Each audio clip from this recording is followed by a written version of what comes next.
So watch me bring the. Hai, halo, perkenalkan nama saya Yosepin Octavia Wulandari.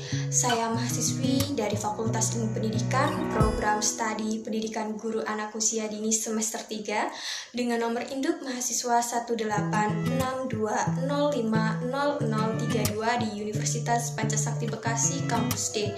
Pada kesempatan yang baik ini, saya akan menyampaikan materi mengenai media cetak dalam pembelajaran yang dimana saya buat guna bertujuan untuk memenuhi tugas ujian tengah semester 3 dalam mata kuliah Media dan Sumber Pembelajaran dengan dosen pengampu Bapak Rahardi M. Rum MPD.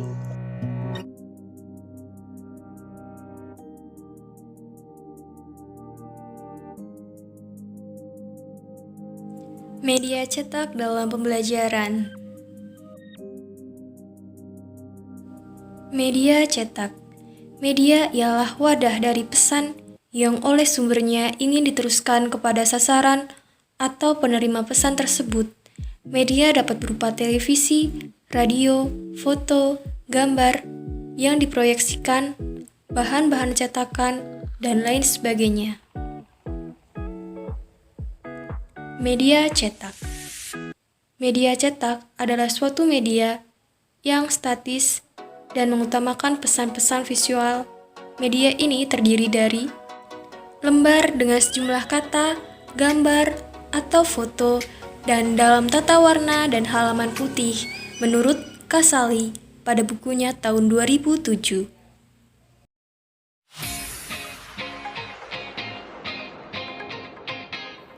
Fungsi media cetak diantaranya yang pertama, meningkatkan pemahaman kepada masyarakat atau peserta didik. 2.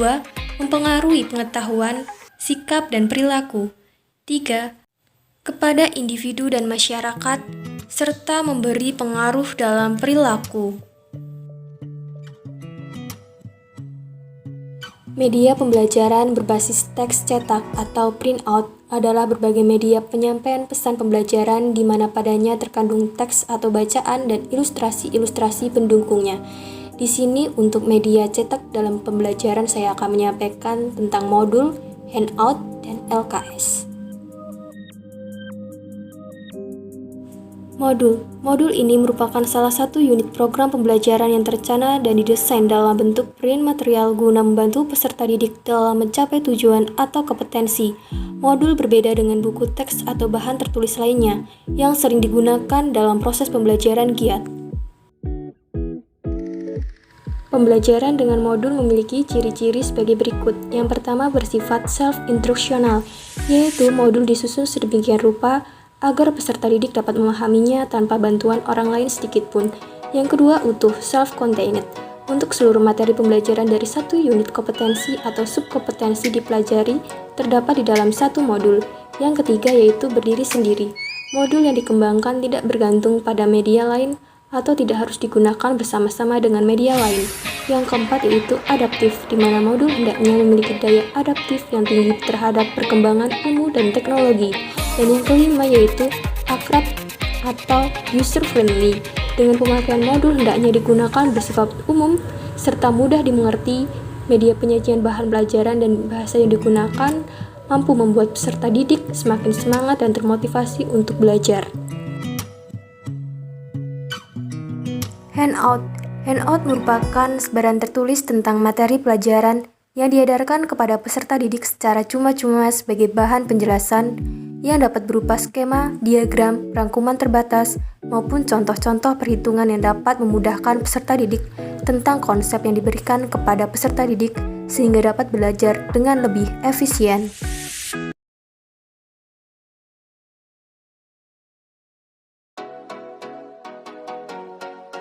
Media cetak yang terakhir yaitu LKS atau lembar kerja siswa. LKS atau lembar kerja siswa merupakan lembar kerja yang berisi informasi, perintah, atau instruksi dari guru kepada peserta didik untuk mengajarkan suatu kegiatan belajar dalam bentuk kerja praktek atau dalam bentuk penerapan hasil belajar untuk mencapai suatu tujuan.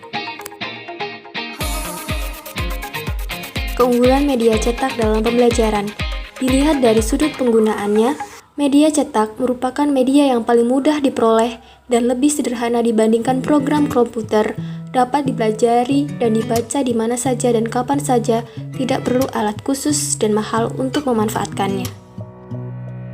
Lalu yang kedua dari sudut pengajaran. Dari sudut pengajaran, bahasa ajaran cetak lebih unggul dibanding bahan ajaran jenis lain karena bahan ajaran cetak merupakan media canggih dalam hal mengembangkan kemampuan siswa untuk belajar tentang fakta dan mampu memahami prinsip-prinsip umum dan abstrak dengan menggunakan argumentasi. Selanjutnya yang ketiga dari sudut kualitas penyimpanan. Bahan ajaran cetak dapat memaparkan kata-kata, angka-angka, notasi musik, gambar 2 dimensi, serta diagram.